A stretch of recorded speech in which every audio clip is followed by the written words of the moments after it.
Two explosions, same street, just hours apart. A terrifying situation unfolding right now in San Antonio.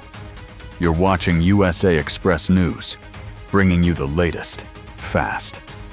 5 people, including a child, were injured after 2 separate home explosions rocked a North San Antonio neighborhood Tuesday night. The first blast hit in the evening. Then, shockingly, another explosion happened just 2 doors down, only a couple of hours later.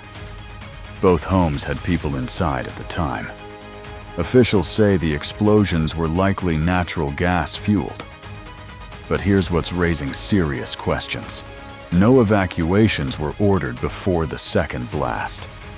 Neighbors say there was no smell of gas, no warning signs.